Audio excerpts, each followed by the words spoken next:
Welcome everyone to this Minisode, as we're calling it. It is June 1st, 2026. Levi, how you doing, buddy?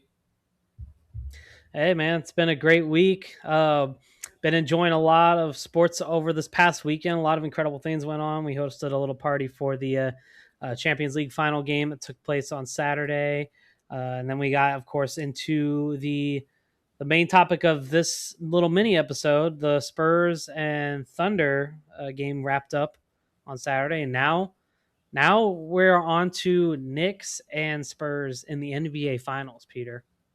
Yep. And it's a repeat of the finals matchup from 1999. The Spurs won that series. Uh, Basically, like, again, we're going to be covering really what happened in the Spurs and Thunder series this episode, as well as the fact that we're going to also give our finals preview, who we think we're going to win the series, as well as the fact of how many games. And so they're going to which one of our teams or which team is going to win the NBA Finals. Leva, did you watch Game Seven of Spurs Thunder? Oh yeah, it was kind of a crazy game, and for a lot of Thunder fans, I think one of the biggest storylines, not just from Game Seven, but really this whole series, had to do with Chet Holmgren. He he did not play real well in this series, and he honestly has not played very well uh, in any matchup against the Spurs, and even during the regular season. There's a lot of disappointed fans with for that, and man, like I don't know what his future looks like. I mean, this guy's supposed to be like he's like an all NBA star, and he did not look great out. He especially didn't look great out in Game Seven. But again, as a series whole, he has not looked too great. And that's kind of one of the standouts to me, at least thus far.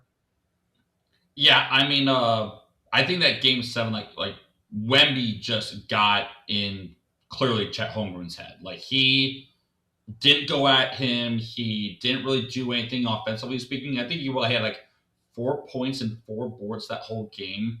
I think ESPN put up the fact that he had a plus minus of -6, which is bad. Like that's not great. But like this morning, or today, Stephen A. Smith went on like ESPN. He started saying that Chet Holmgren better not be in a Thunder uniform by the NBA draft, which I don't think they're going to trade Chet Holmgren because one, like, yeah, he had a bad series, but it's like, and yeah, he didn't play well against Wemby, but it's like, what center right now in the NBA is going to play well against Victor Wembanyama if you're not named Nikola Jokic? Like, like Wemby's like what 7'5", and then he shoots 3 pointers like nobody's business, and he could have been MVP this year, and he was a unanimous DPOY.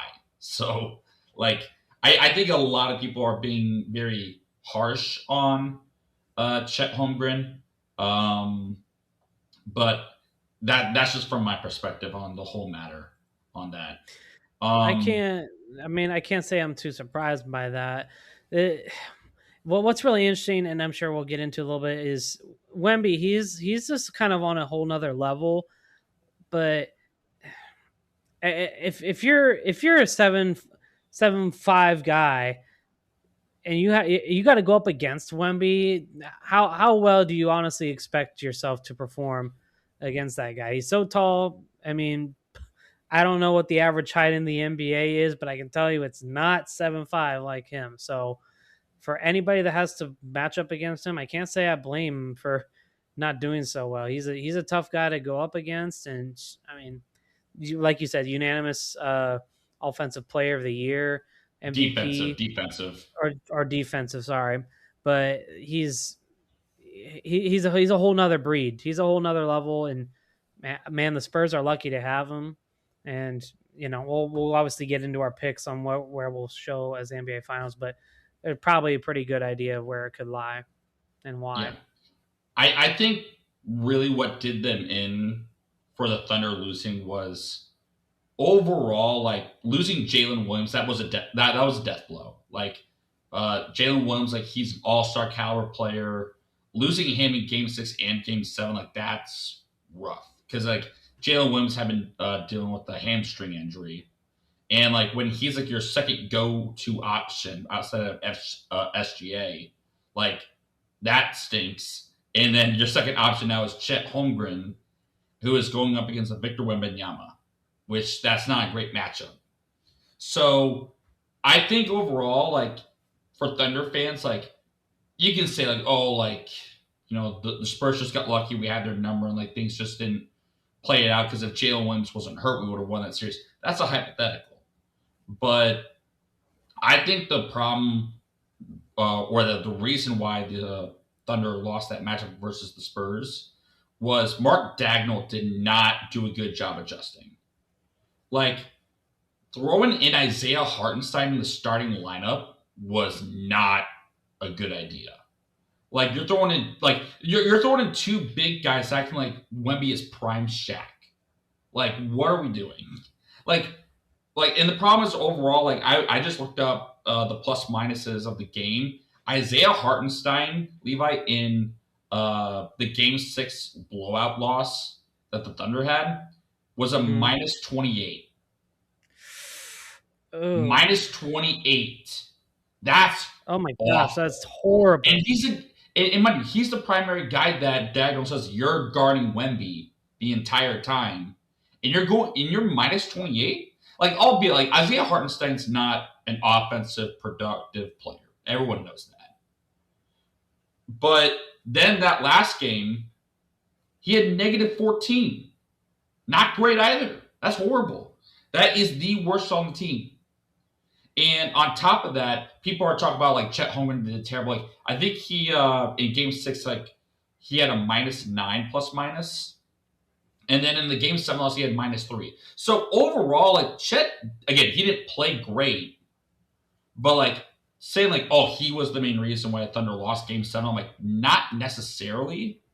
I mean, there's a lot of finger pointing. I think that the Thunder can be pointing at people. I mean, I think it was a collective. They failed as a collective. right. Like I don't think Cason Wallace needs to be blamed or SGA needs to be blamed. I mean, SGA had a phenomenal game. I said that in the Instagram post on our social media, or like really our social media in general. Like I said, like SGA played phenomenal in that first half. Mm-hmm. Like absolutely incredible. He had 35 points as a whole, and he had 9 assists and 4 boards. That's great. That's phenomenal. That is MVP caliber type player. Cason Wallace, I mean, he came from being off the bench to being thrown in the starting lineup at 17.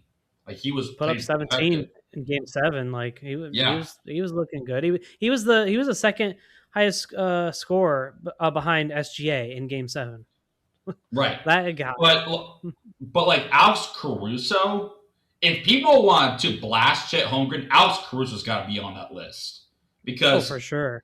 3 of 14 shooting, like That's bro, horrible. like I'm pretty sure you would have known if you went like 3 of 12 from the field, stop shooting the ball, start playing defense, getting players in position to succeed. 3 of 14, 1 of 6 from 3-point range. That's He bad. took. I know. I remember specifically just when watching Game 7, he felt like he took a lot of threes, and man, it shows after only scoring 1 3 out of 6. That's horrible.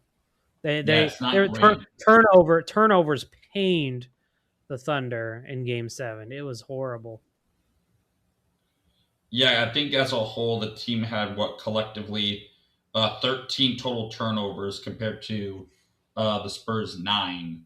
Uh, but just like that game, you could definitely like it was tight in that first half. Like that game was close, but like that third quarter, like the Thunder started pulling away just a bit. I believe if I remember correctly, I think they were up by 8 at one point. Mhm. Um, but I even send that social media post like Luke Cornett on that chase down block changed the entire trajectory of the game. Mhm. And again, mind you, Wemby was out. I think because of the fact that Wemby was like he was out there for a ton in that game. And albeit, like, I give credit where credit is due. The Spurs gutted out a amazing win versus the Thunder. And mind you, like, this was a team that was playing through physical defense, a lot of contact.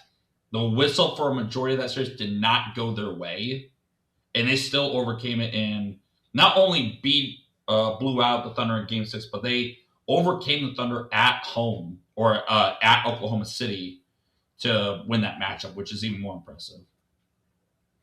Yeah, I like to compare this. I think this is the best way to compare it, at least for in my eyes. That Thunder team, they reminded me of the 2017 Cavs, where arguably LeBron is the one who carries the whole team and just gets them there. SGA, he's that kind of player that just felt like he didn't get a lot. He got plenty of help during the whole series and during the playoffs, but let's be real, he is the real star. He was the one who's probably carried the most weight for this team overall. And all I can say is whatever's going to be done in this offseason, it's going to be a massive change. There's obviously a lot of questions that are raised for the Thunder and their future and how they're going to perform next year. One of the major key points that actually Bryce, my buddy Brighton, we talked about. Brighton, he's the Thunder fan. Um, Bryce would love the idea if Giannis got traded to Thunder, and it would be pretty incredible. I know we had our episode talking about Giannis's potential destinations. It does feel like it makes the most sense for Thunder in terms of what they have to offer right now. Oklahoma City, they have a lot of picks, and the Bucks would probably get the A best lot bang of for their good buck, role players too. and role players. So I think the Bucks would get their best bang for their buck.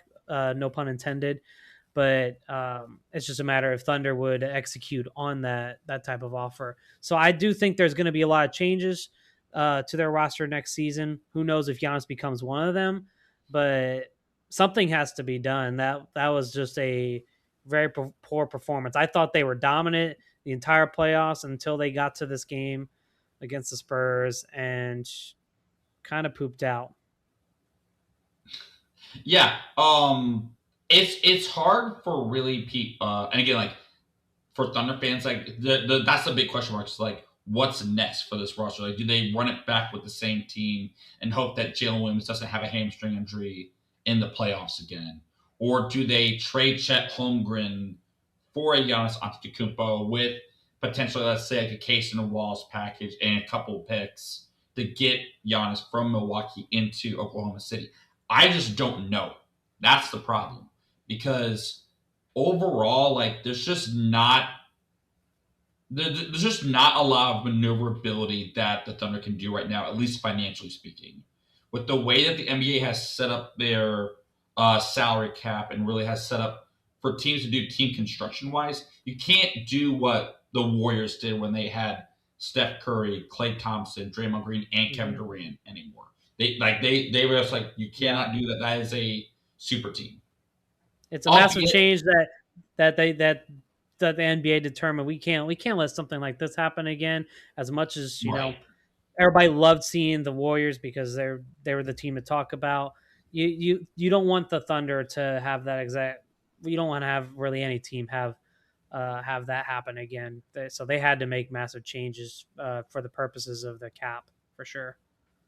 Right, and albeit, like, the Thunder did it the right way. Like, they didn't go out and, like, form a super team via free agency. Like, Mhm. Payson Wallace was their own draft pick. Chet Holmgren was their own draft pick. SGA, I think, was the only player that they traded for. And mind you, like, he got traded in that package for Paul George to the Clippers originally. So Yeah, overall, like, again, like, the Thunder did it the right way. And really, I think that sadly, like, again, if this Thunder team was a competing dynasty with the Warriors back in the mid 2010s, we'd be having a different conversation about, like, saying, like, oh, look what the Warriors did versus what the Thunder did. But now the biggest criticism of the Thunder is the fact that, well, their play styles ruined the NBA. But I give credit where credit is due. Sam Presti has constructed this team pretty darn well. And mind you, OKC has a lottery pick this year. And again, they do have a lot of assets where it's like They can trade a Case Wallace. They can trade a Chet Holmgren if they want to. But if they bring in Giannis, like that's potentially going to be three massive contracts. Because they have SGA, Jalen Williams, and Giannis Antetokounmpo on their roster, all commanding massive contracts. How is that going to affect their bench? Where it's like, hey, like, could they keep an Alex Caruso on their roster? Could they keep a Jared McCain on their roster? Which is probably not going to be the case if they bring Giannis. So there's a lot of different variables that I think the Thunder have to figure out this offseason. Yeah, it'll be interesting to see how they get it all sorted out and try and recoup and reorganize so that they can go make another run. I think that their loss still does not uh, detriment what I think they're going to be doing for the future. I still think they're on the verge of a dynasty, and they could probably win at least another two or three uh, in the next decade. I would say for sure. They're still an incredible team, and they just gotta get some things figured out in their off season. Right. But one other team we got to talk about now. We got to talk about the Spurs. I mean, there's a lot of things they did right, and there's a reason that they Mm-hmm. are now going into the NBA Finals. And honestly, I know we've already touched on it before, but Wemby's just such a special player. I know we probably all talk about him specifically because of his height. If you're not the average NBA fan and you just tune in for the finals and you see Wemby, you're like, oh, we have the super tall guy on the team. I wonder how he's gonna do. I mean, if you're a tall guy playing basketball, you're probably going to succeed most of the time. So, but it's true. Wemby, he takes advantage of his height. He's become a phenomenal player, a staple of the NBA in their future. And now he's going to play for his first NBA final against the Knicks. So, I mean, Peter, what are your kind of thoughts on just Wemby overall, just kind of his success he's had, and now to where he's at here in the finals? I just want people to point this out to people. Victor Wembanyama is 22 years old, and he is like could have been a potential MVP this year. He's the first ever player to get unanimous DPOY. He's leading the Spurs back to their first NBA final since 2014, back when they had Tim Duncan, Kawhi Leonard, Manu Ginobili, and Tony Parker, which is insane. I mean, he's a unicorn. He is the quintessential like NBA 2K created player that's just absolutely insane. And for the most part, again, like I give really credit where credit is due for the Spurs. They put Wemby in a perfect position to not only develop really well, but also to succeed very well. Like again, there was a lot of questions regarding Wemby from his rookie season because he had the blood clot issue that took him up for a vast majority of the year. Second year, again, like he had some ups and downs, but overall the team was very young. And then this year, it's like they figured it out immediately.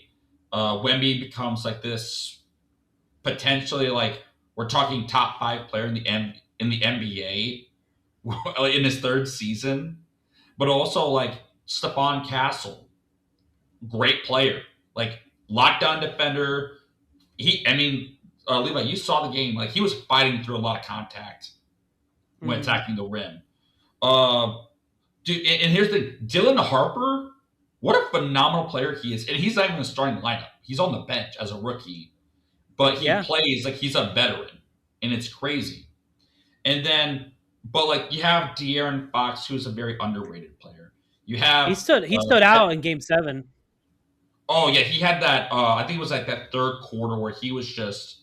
Oh no, he had that second quarter where he just like popped off and just. He was really the guy that helped keep the Spurs in that game in that second quarter going into halftime. Yeah, Um, Devin Vassell is a good role player. Julian Champagne, um, Levi, he had 20 points. He had a plus 16 plus minus in yeah, that game, it's which crazy. is crazy. He had more than Wemby did for plus minus, which is crazy. But I will give credit to where credit is due. Mitch Johnson deserves a lot of credit. Like he has gotten this team to buy in and look like as a you know not as a coach, but it's like really for any coach, like you can easily get very flustered in any game if certain calls don't go your way. He blocked out all that noise to his team and say, just fight. Like fight through contact, play hard, play physical, don't complain, just keep going. And look, they were down 3-2. They could have easily lost this series. And Mm-hmm. they kept fighting back, and he deserves a lot of credit by getting this super young team to go to the first NBA Finals since 2014. When I believe it's like, if I remember correctly, Levi, I think they had to play the Warriors in that Western Conference Finals get to um, get to the NBA Finals, and I think that's when they played the LeBron-led Miami Heat squad, if I remember correctly. You might be right. Yeah, but again, But like going back to Wemby, like he's a unicorn. Like he is like there's not enough words to describe how effective this guy is, both offensively and defensively on the floor. yeah, absolutely. Now you know one team that they have didn't have a really good history with this year, the New York Mm. Knicks. I believe Mm. I don't remember how many times they matched up this past season, but I believe I'm looking it up. I believe they did not beat the New York Knicks in each of their. Okay, they beat them in one. They beat them in one matchup this season by the looks of it. They play each other looks like three times. So they won one and the Knicks won the other two. And that their win, by the way, only came in a dub by 2 points. So, but we go into this NBA Finals now, and everybody wants to know who we're going to take to win it all. And I mean, if you look at their matchup history, can you really count the Knicks out? For me, in my opinion, I know we've kind of said whoever won the Thunder Spurs game was probably going to win the NBA Finals, but can we really count the New York Knicks out? What do you think, Peter? Um, I think it's gonna be hard because I think overall, and this is just me saying this, I think the Knicks have the best starting lineup in the league from top down. Like you have Jalen Brunson at your one, you have Mikal Bridges at your two, OG Ananobi at your three, Josh Hart, who is easily one of the most underrated, underappreciated players in the entire league.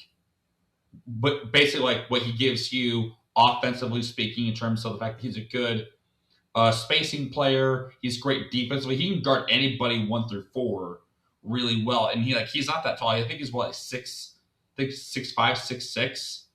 He's not a tall guy. And then you have Carl Anthony Towns, who again we've all had our laughs about. Cat being zesty and all that stuff. But give credit where credit is due. Like Carl Anthony Towns had a very good series in that Eastern Conference final. He did. He played phenomenal against Jarrett Allen and Evan Mobley. He overcame a lot of adversity, and I just don't know if the Spurs can handle all that because this Knicks team can do it either way. Like they're like almost the Eastern Conference equivalent of the Spurs. They are a physical, get it out the mud, play team ball type of deal where really I think this series can just go back and forth throughout the whole series. And I think again, like a lot of people forget, like, oh, like the Knicks, like they've been sitting back, lying down, like they haven't really been preparing well for the Spurs team. And this Spurs team just is coming off a few days of rest versus after they just got done with the Thunder series. But I just don't know. I mean, like this Knicks team just ran over everybody in this playoffs, and they can't be slept on. Yeah, I mean, you kind of pretty much touched on all of it. They they started this series, the playoffs, and they dominated the Hawks. I mean, heck, their last game, they beat the Hawks 140-89. Like that's insane. You just don't really see something like that. They go on I think their and last loss came in April, right? Back yeah, when the yeah. playoffs started. Well, they lost because they lost 2 games to the Hawks. So yeah, their last one would have came in April because then after that they went on to face the 76ers, 4-0 swept them, and then they go and play the Cavs, who a lot of people didn't want to necessarily count the Cavs out. I was even rooting for them a little bit, but the Knicks were just completely down with them too. And so, now it's just kind of crazy to see where this team has gone. And oh my gosh, I have been looking at everything New York has been doing to prepare for the NBA Finals. They painted the subway stairs. They painted them the Knicks colors. They got like lamps all painted with their colors. New York is going to go crazy for this series. They are going to lose their minds. I think. That game Oh, 3 is going to be such one of the best sporting environments, I think, probably this century. mm-hmm. Because I I mean, mean, like the Knicks haven't been to a NBA Finals since '99. This is like the same team that beat them in '99. So yeah, they're probably getting a little bit of PTSD. That, of course, they after their drought for so many years, they get back to the NBA Finals 27 years later to face the exact team that they 37, lost. 37? yeah, nine. No, It's it. 1999, buddy. That's 27 years. Can I not do math? I don't think so. Wait. You know what? The New York Knicks, they probably stopped. They Oh probably no, didn't yeah, you're want to right. even do the 27. math I anymore. can't do math. I don't know why I thought like yeah. I don't know why I thought it was 2036. So New York Knicks fans probably don't even want to do the math on the last time that they were there anyway, to be fair. So, yeah. but yeah, with all that said, now they have to face them again after that many years. And I'm going to say this is going to be electric. I'm excited. So, I mean, I What are guess your now thoughts on the it's a Knicks? matter of who we're gonna take for this. I believe you got opinions from Aiden and Matt since they couldn't join the show tonight. You did get their predictions for who they're taking. Is that correct? Yes, I will go through what Aiden and Matt said, and then I want to get your thoughts on the Knicks Spurs series. Like, give me your thoughts on the Spurs. Give me your thoughts on the Knicks. Um, Aiden said Spurs in 6, and Matt also said Spurs in 6. So Okay. before I get your prediction, Levi, give me your thoughts Mhm. on the San Antonio Spurs. So the Spurs, like we've kind of emphasized, the main reason they are here is because of Victor Wembanyama. He is a phenomenal player. He he dominates every team that he goes up against. I was honestly really shocked that they did end up being Thunder. I was rooting for them. I don't think anybody this year, non Thunder fans, wanted to see them go back to back and win it. So of course, people are going to start rooting for the Spurs. And even when we started this series, I believe when we gave our initial predictions, we probably said it was going to be either Thunder or Spurs that go on to the NBA Finals. And sure enough, they go and play each other, and here they are, ready to play on June 3rd. And it's hard to argue against the Spurs. They're the number 2 seed, and again, they've just had a phenomenal season. They look ready. They look hungry to go and win another one. But I can't help but root for the underdog. Wait, hold I'm up gonna before you do say, this. Before you do this, okay, give me your thoughts on okay. the Knicks first. Give me your thoughts on the My Knicks. thoughts on the Knicks. Okay, my thoughts on the Knicks. Um, their best phenomenal player, Jalen Brunson. He's looked incredible all season. They they ended their season with 53 wins, and it's pretty good. I mean, throughout this whole playoffs, I would probably say that not a lot of people expected them to be getting here to this point. like I already stated before, going in and dominating the Hawks, sweeping both the 76ers and Cavs. I think a lot of people probably would have counted them out. Uh, probably in the East were probably most favoring the Celtics to go and get to the finals, or maybe the Pistons just because they were the number one seed overall. But the Knicks have exceeded my expectations on where I thought they could get at. And listen, the New York, we've dogged on New York a few times in this show, and New York needs to catch a break here. If there's any team that deserves it more than any New York team in sports, it's the Knicks right now. And these New Yorkers are going to be so incredibly hyped when they get to host here in a couple of days. So very incredible for them. And like I said, just going back to their roster, every player looks phenomenal. They play so well together as a team. A team that I probably feel is the most complete right now, and is a team that I think will be hard to stop and are very significantly underrated against the Spurs. So that's why I am going to take the New York Knicks in 7. I think we go all the way to 7 games. Hmm. Interesting. Give me 1 second. I'm gonna get something. Oh gosh. What does Peter have up his sleeve?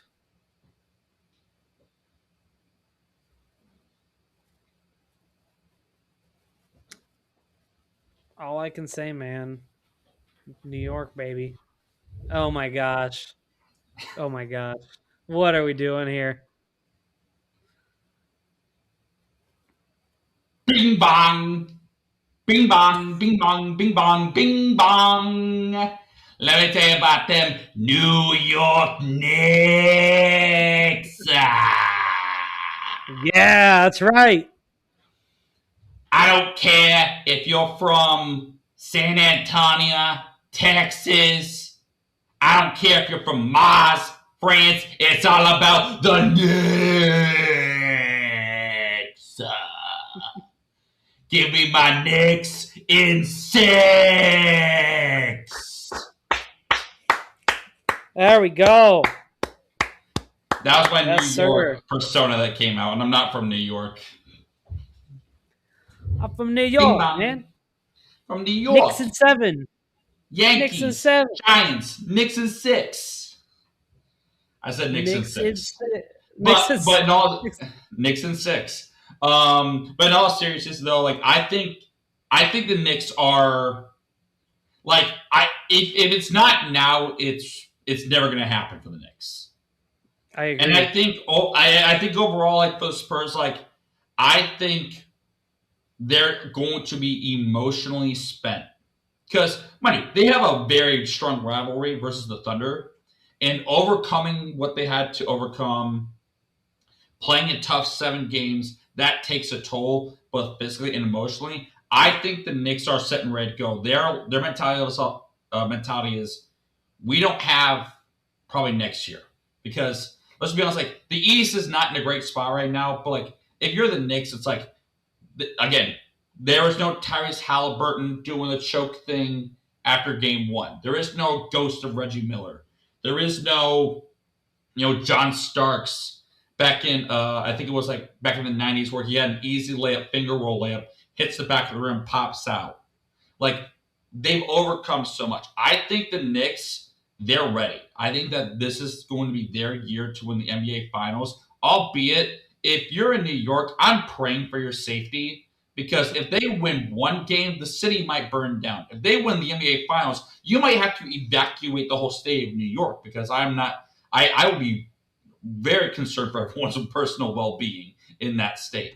But I think the What? Knicks have just a better overall team. I think Mike Brown is a phenomenal coach. I think Jalen Brunson is going to probably be the Finals MVP. So I have my the New York Knicks in 6. I love that. They the Spurs are a 4.5 favorite in game 1. I'll be very interested to see how that changes as we go through this series. And man, we're coming here to the end of the NBA for the season, and we'll have our closing thoughts as we wrap up the NBA. But man, I will say this playoff has been truly incredible. There's been a lot of fantastic matchups, and there was so much that they had to offer in this season that now we get to see it all come to an end, and we're going to be crowning a champion. Yes, we are. And guess what? We'll be covering the NBA Finals as it progresses throughout the whole entire series. So you have the Knicks in 7, I have the Knicks in 6, and then Matt and Aiden have the Spurs in 6 games. So yeah, that's our NBA Finals preview. Yes, Yeah. sir. We will be back with a full video. We have a lot of content to get to. We're going to be back with a episode coming out either Friday or Saturday. Be on the lookout for that. There's a lot of different things we got to talk about with sports, but we really just kind of wanted to focus in on this series right now, what's going on with the NBA. But fear not, we will get to all that stuff because there was a lot of news that broke today. So we cannot wait to bring that to you. Going to be very crazy. So, but until then, just be sure to keep follow us on Instagram, on TikTok, watch us on YouTube and Spotify, and go out and enjoy this series. Continue to enjoy the sports that we have going on. It's so great that we get to talk about them. But do you have any closing thoughts, Peter? Nope, I'm all good. We're ready for a heck. Talk about voice crack right there. Holy cow. That's We are how. ready That's for how a a lot of. really good. We're ready for. I can't talk. We're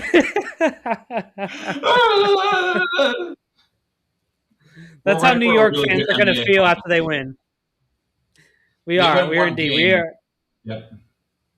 Well, yeah, they win one game. Everybody's voices are going to be cracking that night. Yeah. Just out of pure Well, joy. yes, sir. Well, thank you guys again for tuning in. Be sure to be on the lookout for that full episode with plenty more to come, coming out later on this week. So until then, go enjoy your sports, and we will see you guys in the next one. See you later. Bing bong.